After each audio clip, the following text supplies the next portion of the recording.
Hey, what's going on, my friends? It's Michael Mullins here for DDP Radio at ddpradio.com. And we are lucky to be standing here with the most talkative manager in pro wrestling history. I'll take that one. I'll take that. The Louisville Lip, the Louisville Slugger himself, Jim Cornette. It's better than what people usually say about me. We got a couple questions for him, but the first thing I want to cover, and Dallas wanted to know this, you've lost quite a bit of weight. What inspired you to kind of change your Dairy Queen-centric lifestyle? Death. The deaths of other people, and also, to be honest with you, when Jerry Lawler had a heart attack on live TV, right? Of course, he's the king. He dropped the strap. He made the comeback. He beat death. But I told him, next time I saw him, I said, Jerry, I appreciate what you did for me. He said, what was that? I said, you died. Scared me. I've known Jerry all my life. Some of the other guys, we're not as young as we used to be. So I got away from wrestling, got away from the road, went on a diet for 6 months, low carb, low sugar, low sodium, a little exercise, not too much. I'm not going crazy.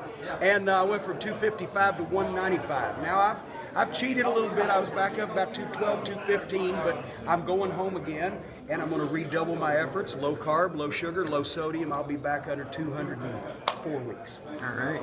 And we're shooting this here at the NWA Mid Atlantic Legends Fanfest, and it's a great time here. And they're going to be in South Carolina next year, so if you're watching this, you definitely want to get there. And it's such an amazing experience.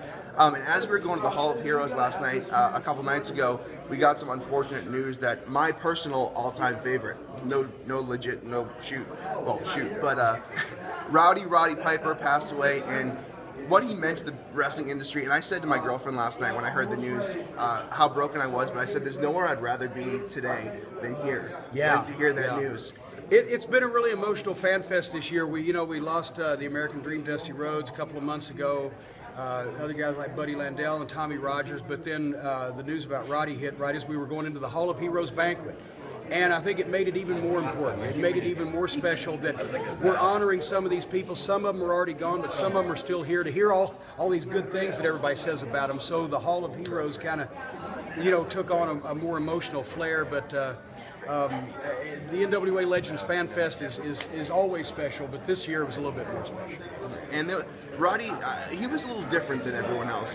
No, you think? Yeah, but there was an authenticity about him. Yeah. You looked into his eyes, and there was something there. He's seen things that I haven't seen. And he was real. If he was nothing but not real. Yeah, and I just done Roddy's podcast a couple of times over the last couple of months and enjoyed talking to him. But we've known each other on and off for 20 years. Never got a chance to work long programs with him, but spots here and there, and I always enjoyed it because when I was a fan, right before I got in the business, Roddy was just getting started being a main event attraction, and I loved the promos, and I loved the intensity, I loved the authenticity, and that's something that you can't fake sincerity. Yeah, exactly.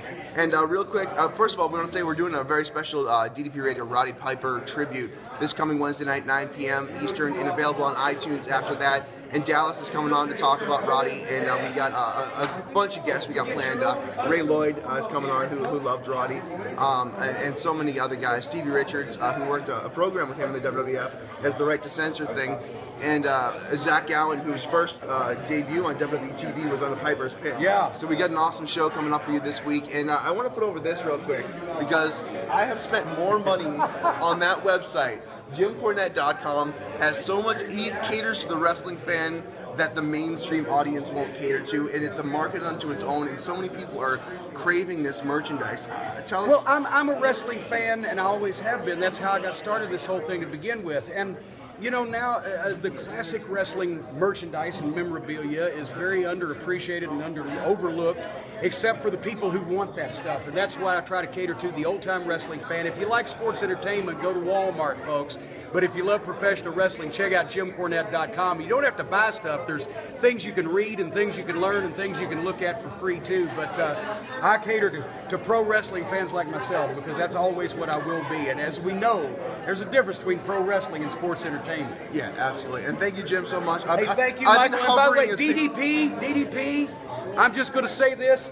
If you can take this man and make a physical specimen out of him, then you are a miracle worker, man, because I'll tell you what, he ought to sue this body for non-support. And I say, bang!